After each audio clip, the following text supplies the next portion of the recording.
What's up, guys? We're back here on the channel talking about what's going on in the MMORPG world. So a little bit of Archeage update, Ashes of Creation upgrade. As you can see in the background here, some gameplay footage was released a couple days ago. And a lot of people have been hyped on Ashes of Creation recently. And then I also want to touch upon the next game that I'm going to be playing and doing a lot of videos for is actually Eve Echoes. So it's a mobile game for Eve Online. And I've never actually played Eve, so I'm really excited. I've heard a lot of great things about Eve, and mobile games aren't the greatest, but at least they're free to play. It's a fresh start, brand new servers and everything, and like I said, I've heard a ton of great things about Eve Online. So we're going to be playing that a lot. It comes out, I believe, August 13th in America at least. So that's a really cool, exciting thing. So about 10 days for Eve Online, Eve Echoes. Yeah, if you have any comments or tips that you want to drop down, post them below in the comment section. Are you excited for Eve Echoes? Are you going to play Eve Echoes? Let me know. So we'll do a quick roundup. Archeage Unchained, still playing that daily. Nothing hardcore in Archeage Unchained. It's 2 months into the Fresh Start server, and Fresh Start has kind of just started to be kind of a thing that you do now. There's nothing really exciting in the world of Archeage. They are releasing a brand new dungeon in about 2 weeks, 10 days or so. And that comes out, I don't know too much about the dungeon or anything. Not really super hyped on it. Like I said, I'm more excited for Eve Echoes and that brand new mobile experience that we're going to see and what's going to happen there. But I did want to touch upon Ashes of Creation because these are the big MMORPG news that's been going around right now. Is there's a video by the Lazy Peon talking about Ashes of Creation, hyping the game up, saying why it's like the most anticipated game of whatever, or most anticipated MMO of 2020, and so forth. And I don't disagree. I think Ashes of Creation is a huge project that will be massive and big, and I'm super hyped for it. I am a huge backer of Ashes of Creation, about $3,000 backer for this on the Kickstarter. That was 3 years ago. The thing that sucks, and even in the Lazy Peon video, is that he understands, and he said somewhere in that video that it's about 2 solid years out. And when you put the solidness in there, you can't just be like, it's 2 years out. 2 years.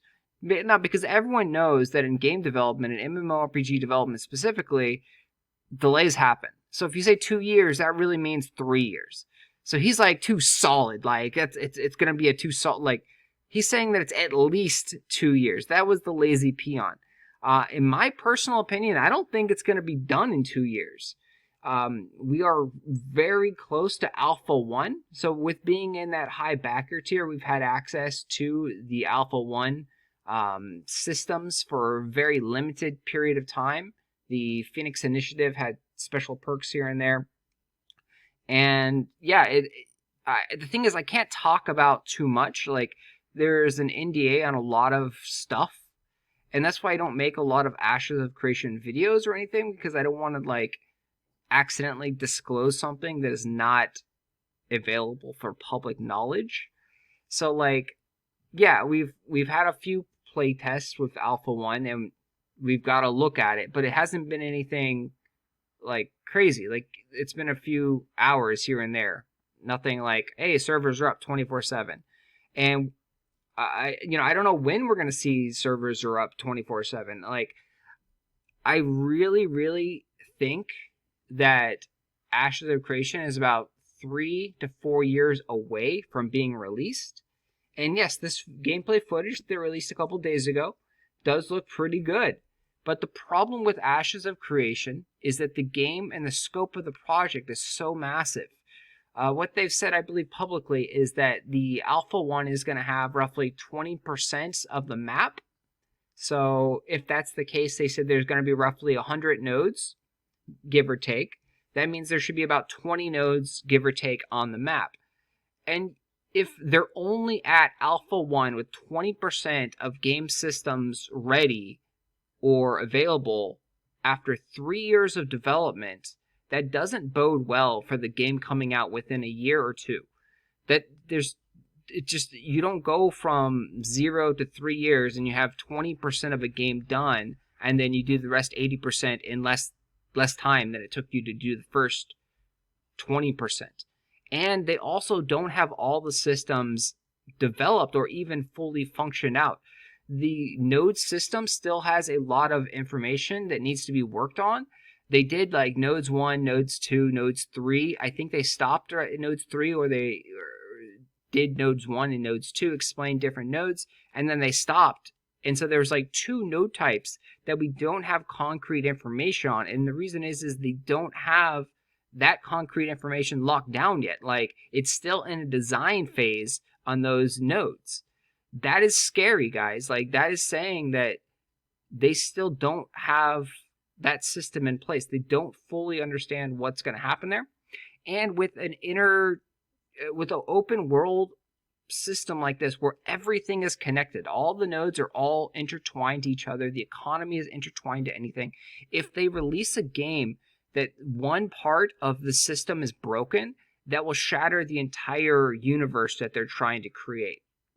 So if one node, for example, gives out an insane amount of EXP or an insane amount of gold or insane amount of items, that will actually influence the entire world and affect everything, where everyone will now focus and like, okay, they'll find this, or maybe people won't necessarily find it, but some people will. They'll find like there's tons of free gold being produced at the northeast node, and it's like, okay, we just farm these mobs or harvest this material, and we just pump in tons of this resources, kind of like a secret unintended byproduct of this, and make tons of gold, tons of materials, and just flood the system. And then now that causes chaos everywhere in the entire game. And if you played Archeage, you understand this concept, is that one broken system can destroy an entire ecosystem.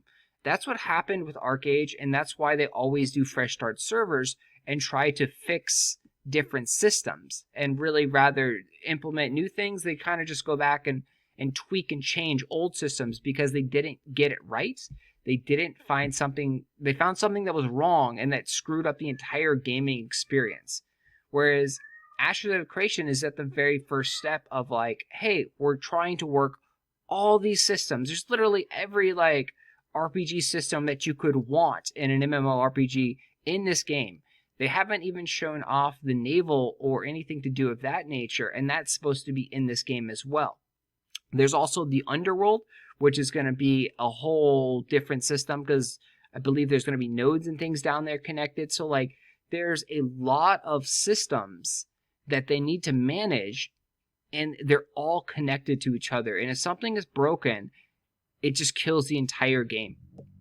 So that's something that, even if you think that they can get all the systems done within the next year, they still need to thoroughly test everything out to make sure that things are not broken and that things that can't be exploited. So like, arguably the game looks pretty damn good already. Like, I'm not gonna lie, like the game looks good. I even thought originally, and I believe it was 2018, the combat wasn't terrible for like the combat that they had in 2018 when they played at PAX. And so like, combat has been changed over time and it's definitely improving. So like, they're doing a good job. Like, it's just there's too many things in this game that are untested, that need to be implemented, and they have to be thoroughly vetted by tons and tons of players. I think I can safely say that PI is only around like 100 players or so, because that's kind of public knowledge. You can just count up all the backers that have spent X amount of dollars on the Kickstarters and such, and you can see like how many people have spent and got access to those things. So like, even with the small PI tests that they do, they don't get that many backers really looking at the systems. And the big test that they're going to do is this Alpha 1 right here, when they're going to invite, you know, like I think it's 10,000 so players that have access to the Alpha 1 at the end of this year. It's also quite telling too, that if you think about it, like they're doing I believe it's Bravers of World and Up Alpha 1 test sometime in August is their target, I believe. So like mid-August is the target test for these bigger backers. And then after that, and after probably a few other tests, they haven't really said, there will be the official Alpha 1 where everyone that has Alpha 1 will get access. That's towards the end of this year. Like, it's telling because, like, if the things and everything was working as intended, they wouldn't need to necessarily stagger out these releases. They're cushioning to be like, okay, we're going to do this test. We're going to see how it goes. We're going to check performance. We're going to check systems out. We're going to find bugs, and then we're going to fix. We're going to iterate, and they're going to release more, and then we're going to do it again, and then we're going to release to a larger audience. Like, they're still in the bug fixing, implementing systems, and they still have a long way to go. Like, right now, I'm totally against, like, hyping up Ashes of Creation. Like, I think the game will be great. I have no problem saying that I'm a huge believer in the game. It's gonna be amazing, but it's still a long way away. And that's something that I don't think people understand, that don't realize that this game is probably 3 to 4 years away from being released. Like, I go back to Crowfall too. So Crowfall, I'm a backer of Crowfall. I've been waiting for Crowfall for 5 years now. And like, the game is supposed to be very simple and basic. Like, Ashes of Creation has a million times more things and more complex systems in the game than Crowfall. Yet Crowfall is still chugging along. They're doing updates. They're getting the game in a better state. The game is moving, but it takes a lot of time. Like, they're running into issues, they're finding bugs, they still have to work on performance, like, they still have things that they're implementing. And it's been 5+ years of them constantly. It's not like they take a vacation and be like, oh, we're not working on the game for 3 months. Like, no, they've been working on the game every single day for, years. Ashes of Creation is going to be in that same process where we're going to look back in 3 years from now and be like, it's still got a year to go, or it's still got 2 years to go. Like, it's not going to release with all these features. It's literally impossible, I think, for this to happen. If it happens, great. Like, that's what I tell people, and I try and, like, reel the hype in. Because if the game does release a lot earlier than you anticipate, you're going to be super stoked, super happy. If the game releases 3 years after you think it's going to, people are pissed off. So, like, that's what happened with the Kickstarter. The Kickstarter said something about 2020 is the estimate release date. They didn't necessarily say that, but that's when the backer packages said on there. They said, like, estimate 2020 was when you get your rewards. So people took that as that's the release date. I don't believe anywhere on the Kickstarter, anywhere in the promotion that they said that the game was going to release in 2020. I don't believe that was ever actually said. It was just implied by quite a few people because of the Kickstarter backer dates. And if you look at the Kickstarter packages, it doesn't actually say anything about, like, hey, you get this launch thing, like, we're launching on this day. It just says, like, beta 1, beta 2, alpha. So, I mean, if you look at that, at least they were targeting having beta 1 and beta 2 by 2020. And they already missed that, and then a lot of people give them a lot of shit for that because their targets were off, and then they did the whole APOC thing, which people didn't realize was just to test combat and test other systems. And, like, yeah, like, people just don't realize how long a game development takes, and they're doing an open development as well, which is causing them some issues as well, especially with poaching of their developers and their team members. Like, yeah, other companies see what they're doing and they're like, oh, you got X and X on your team, let's go and send him an offer. Like, hey, we can offer him, $250K a year, and you're only making, say, $125K at Ashes. They'll be like, sure, double my salary to go work on a different game. Like, that happens, and that's why they changed their website to not necessarily show everybody that's working on the project, because they were getting poached. Like, they've said this, and it makes logical sense. Like, the gaming industry is a small but competitive and fierce industry. And if you have someone of value, like a developer or a programmer that's doing really good things, like, and you can offer them more money, why not? You take them from a team. You not only you hurt an old team that's doing something that, like, hey, they're a competitor of yours, but you make your project better. it's smart business, even though it's really kind of scummy. So anyway, I just hope that people realize that this game is very, very far away, and that yes, Alpha 1 will come. I hope that Alpha 1 lives up to everyone's hype and expectations. I hope that Alpha 1 is what you are thinking it will be. I am cautiously optimistic that Alpha 1 will be a success. I don't think that the masses will necessarily appreciate it. I think that it will be a disappointment probably for, for the first backers that are just getting their first glimpse and playing and expecting something great after 3 years of Kickstarter. But I think anyone that has followed the development understands where they're at with the development and where they're, how everything is improving. Like, I think they'll be happy with Alpha 1. We'll see how much persistency we get in these tests. If we get, a couple days, or if it's up for like a week. That's the big question to me, because the more time that they keep the servers up, that just shows that they're confident in their game and they're confident in their engine. If they keep the servers up only for like 2 hours a day, then that doesn't necessarily show that they have confidence that their engine can run for 24/7, or it can run for 2 or 3 days at a time without having some major crashes and issues. So we'll have to see how things shake out with Alpha 1. But yes, cautiously optimistic is how I'm looking at Ashes of Creation. I'm also trying to not check in on Ashes of Creation. I kind of want to be surprised, and so I've checked in sporadically over the last 3 years. I don't actively follow every single development that they do. I don't follow every single Reddit post that they do and social media posts. I kind of stay away and just let them work. And I think that's something that a lot of people need to get into the habit of, is that you can't eat, sleep, breathe a project that's in development, because you're going to burn yourself out, and there's still a lot of work that will be done. And I think this just everyone has overpromised on release dates, and even Alpha 1. Alpha 1 might potentially get delayed. If they find something in this Backers of World test where these 500, 1,000, whatever amount of people are in this test, and if things don't go smooth, they will delay the bigger package. The Alpha 1 will get delayed. That is a very real possibility. They're not going to release something that's incredibly buggy and broken to, 10,000 people, because then they're going to get a shit reviews, and they're going to get thrown under the bus. They're going to get talked about being spam and being vaporware again. They've had that whole scenario happen with APOC. They've had that happen with the Kickstarter, with all the haters for hating the referral system. They're not going to release a super shitty project for public consumption, especially with a no NDA.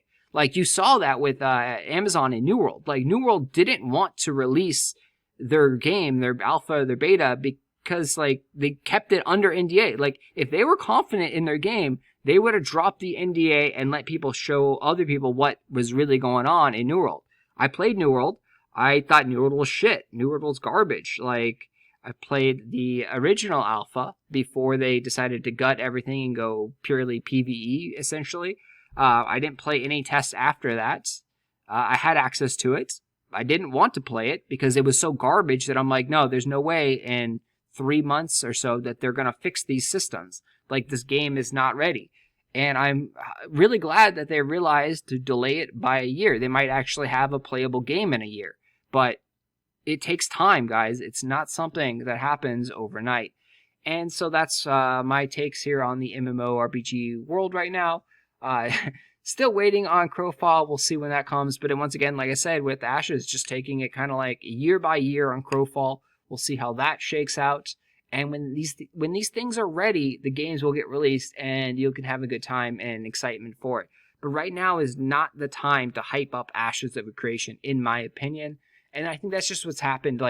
People are so invested in the referral program and trying to make money off of this game that they're hyping something up that is so far away that they're just they're doing it for the money. And Lazy Peon said, he's there's no sponsorship, no nothing, but here's my referral link. The first thing that he did is he's here's my referral link. And that gets him a lot of money. The referral link in Ashes of Creation is a great system. Like, a lot of gaming websites use this for publicity and advertisement. Anyone that purchases anything from your link, they get 15% kickback to you. So if you spend $100, then I get $15, for example, for the referral link. And with a sub-based game like this, every month you're going to be making roughly $2 off of anyone that has subscribed to the game. So the Lazy Peon didn't directly get sponsored by anyone. No one gave him $500 or $1,000 or $2,000 to make the video, but literally everybody that clicks on his link is giving him $2 a month when the game releases and if they play Ashes of Creation. So, like, there is a money financial incentive to promote and hype the game up. And you don't necessarily have to buy anything right now, but if you get everyone to log in and sign up through your link right now, that generates leads, and they're now yours, they're tagged yours forever. So anyone that joined through Lazy Peon's link has his affiliate link associated to their account and will now forever, in perpetuity, give Lazy Peon money whenever they give Ashes of Creation money. So, like, they are financially incentivized to promote and hype up these games. That's one of the downsides of the referral program. At least it's out in the open where everyone knows. Whereas, like, if you're looking like IGN or anything like that, a lot of those gaming websites have this in the back burner there. Like, it's there on their sites secretively. Like, gaming websites had these kind of deals in place, but now this is out in the open with Ashes of Creation, and people don't necessarily like it because of these reasons. Anyway, my referral link is in the comment section. So if you do want to subscribe and support me personally, like I said, it's there. I, don't like, hey, sign up. It's just there. It's an option. Anyway, guys, yeah, just don't get overhyped is my opinion. I'll talk to you guys later. Thanks for watching. Hopefully we'll have some fun with Eve Echoes, and I will see you guys in game.